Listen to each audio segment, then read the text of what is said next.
எப்படியாவது அதிகாரத்தை பிடிக்க வேண்டும் என்ற பேராசையில் உன்னத ஆட்சி செய்த பாரத பிரதமர் திரு நரேந்திர மோடி அவர்கள் மீதும் அவரது ஆட்சியின் மீதும் ஊழல் கரை படிந்த எதிர்க்கட்சியினர் பல அவதூறுகளை அள்ளி வீசினர். ஆனால் மூன்றாவது முறையாக பிரதமர் நரேந்திர மோடி அவர்கள் தலைமையிலான தேசிய ஜனநாயக கூட்டணிக்கு மக்கள் அமோக ஆதரவை அளித்துள்ளனர். இதை ஏற்றுக்கொள்ள முடியாத எதிர்க்கட்சியினர் NDA அரசு 5 ஆண்டுகளை பூர்த்தி செய்யாது என்று தற்போது அவதூறு பரப்பி வருகின்றனர். ஆனால் உண்மை என்ன என்பதை பார்ப்போம்.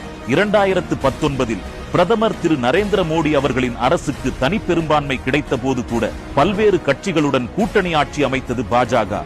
1998 முதல் 2004ஆம் ஆண்டு வரை அமைந்த NDA அரசு பொருளாதார சீர்திருத்தங்களை மேற்கொண்டு 8% GDPயோடு பொருளாதார வளர்ச்சியை அதிகரித்தது.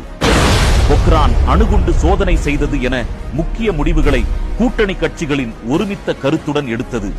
தற்போது மூன்றாவது முறையாக பிரதமர் திரு நரேந்திர மோடி அவர்கள் தலைமையில் அமைய உள்ள NDA ஆட்சி பலம் வாய்ந்த எந்த முடிவையும் எடுக்க தவறாது என்பதோடு 2047இல் வளர்ச்சியடைந்த பாரதம் என்ற உயரிய கனவை சிதைக்காமல் அந்த இலக்கை நோக்கி பயணிக்கும்.